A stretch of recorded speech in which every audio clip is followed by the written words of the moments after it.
द्वैत कहेंगे।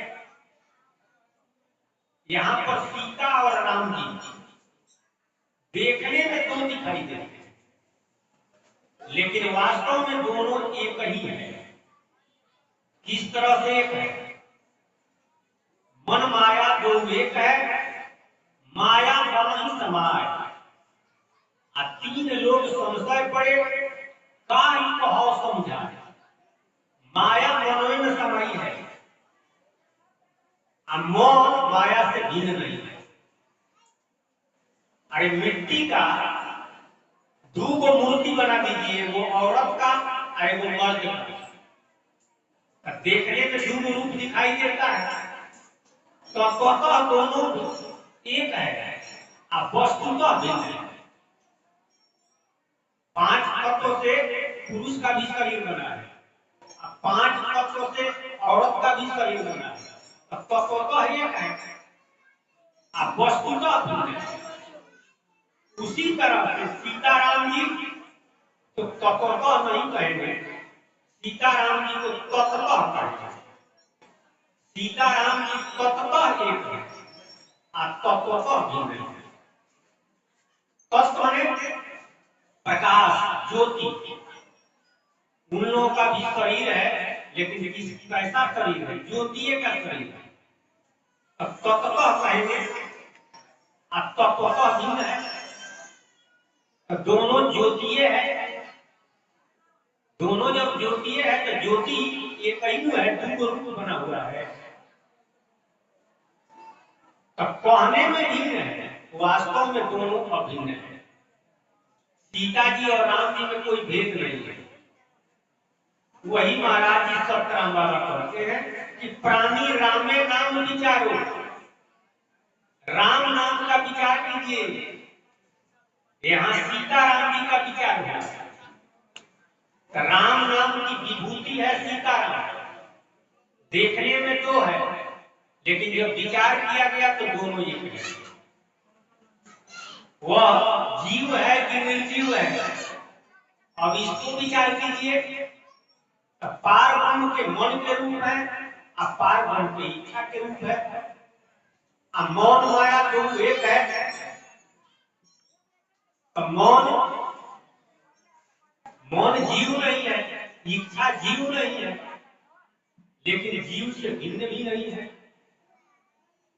जीव से भिन्न भी नहीं है। हमारी इच्छा, हमारा मौन जीव से भिन्न नहीं है। अरे जीवे का साथ है। यहाँ ब्रह्मा विष्णु शिव। अब कोई कहता है कि शिव जी जीव है कि निर्जीव है? तो शिव जीव नहीं है, ब्रह्मा जीव नहीं है, विष्णु जीव नहीं है। अरे ये तो शरीर का नाम है। अहंकार शिव बुद्धि मनसि चित्त महान। अध्यात्म में शिव कहते हैं अहंकार को, तो अहंकार जीव है। अहंकार में जीव है, अहंकार जीव नहीं है, अहंकार में जीव है। बुद्धि जीव नहीं है। अरे जीव के साथ में बुद्धि है, जीव के पास बुद्धि है। चित्त कहते हैं विष्णु को, तो चित्त जीव नहीं है, चित्त में जीव है। तो वास्तव में क्या हुआ? प्राणी माया को विचारो, प्राणी ब्रह्म को विचारो, प्राणी विभूति को विचारो, प्राणी राम नाम विचारो। सबका विचार करना है बिन बूझे। कबीर साहब कहे, महाराज जी भी कहे कि जौलो भेद न जाने कोई, तौलो नाम लिए था। भेद जब तक नहीं जानेंगे तब तक जो फायदा मिलना चाहिए वह फायदा नहीं मिलेगा।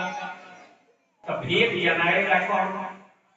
बिना सतगुरु सतनाम न पूजे, निर्गुण सरगुण कहीं कहीं पूजे। बिना सतगुरु के सतनाम समझ में नहीं आता है। निर्गुण सरगुण कह करके सारा दुनिया दुनिया आपस में लड़ रहा है, सारा दुनिया आपस में लड़ रहा है। वही सतराम बाबा कह रहे हैं कि अगुण सगुण से नाम बड़ारो, रामचरित मानस साखी पढ़िए। रामचरित मानस पढ़िए और कबीर साहब का साखी पढ़िए। रामचरित मानस का नाम महिमा और कबीर साहब के साखी में सुमिरन का अंग भेद भूलेगा। रामचरित मानस में नाम महिमा में क्या है?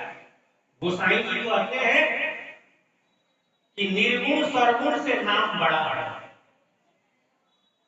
ब्रह्म राम के नाम बड़ो वरदायक वरदानी। रामचरित सतकोटि महा लिए महेश दिए जाए। निर्गुण के यही भांति बड़ो नाम प्रभाव अपार। कहूं नाम बड़ो राम के नीज विचार अनुसार। हमारा नीज विचार है कि ब्रह्म राम से, यानी निर्गुण ब्रह्म से और सरगुण ब्रह्म से, दोनों से बड़ा नाम है। अब वह नाम किसका है? समुझत सरिस नाम नामी प्रीति परस्पर प्रभु अनुगामी। समझ लेने पर नामी और नाम दोनों बराबर है। अब यहाँ कहने वाले लोग जो निर्गुण उपासक है वे लोग कहेंगे कि वह नाम निर्गुण का ही है, और जो सरगुण उपासक है वे लोग कहेंगे कि वह नाम सरगुण का ही है। लेकिन तुलसीदास जी कहते हैं कि कोबड़ छोट कहते अपराध आ सुनी गुनी भेद समझिए साधु। नाम को अगर छोटा कहते हैं और नामी को बड़ा कहते हैं तो यह नामा अपराध है। और नाम को बड़ा कहते हैं और नामी को छोटा कहते हैं तो यह भी अपराध है।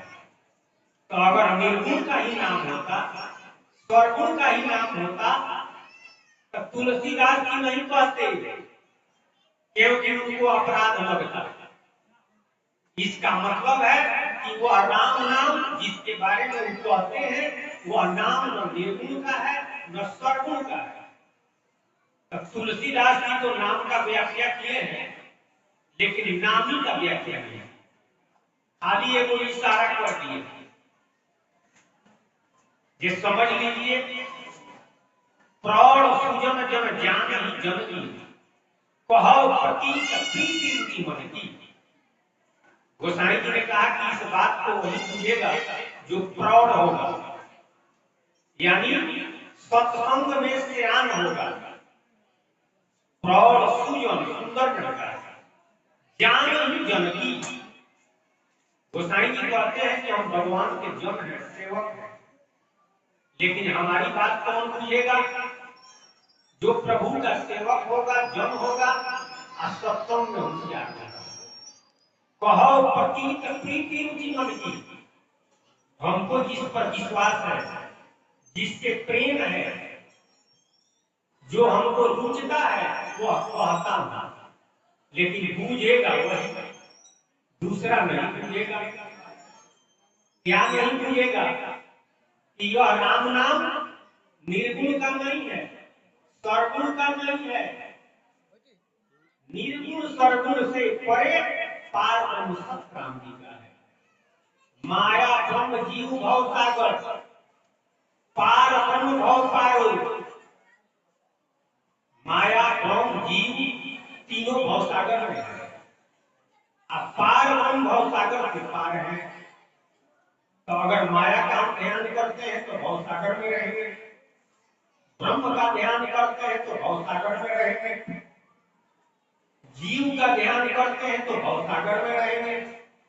लेकिन जानना है भवसागर से पार, तो भवसागर से पार जो प्रभु हैं उनके नाम का ध्यान करें।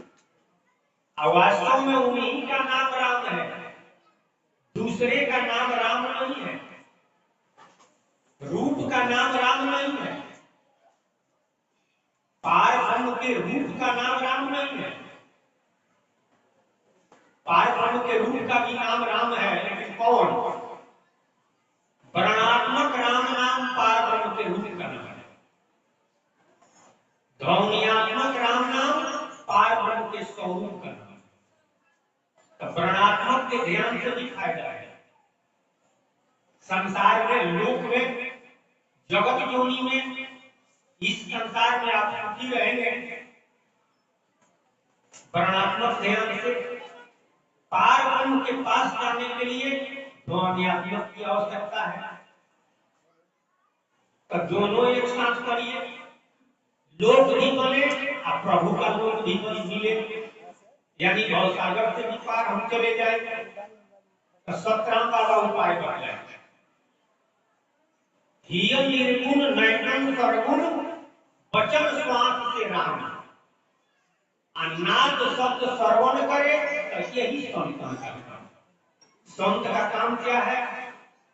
हिय माने मन, मन में निर्गुण, सारा संसार निर्गुण का ही रूपांतर यह स्वरगुण है, जगत योनि है। तो सबको मन में डालिए। अध्यात्म मनो निर्गुण है, मन निर्गुण निराकार है। अब बहिरांग में जो दिखाई देता है वह स्वरगुण सकार है। वैसे दोनों एक ही साथ है। अगुण सगुण दुई ब्रह्म स्वरूप आयोकत आराध अनादि अगुण।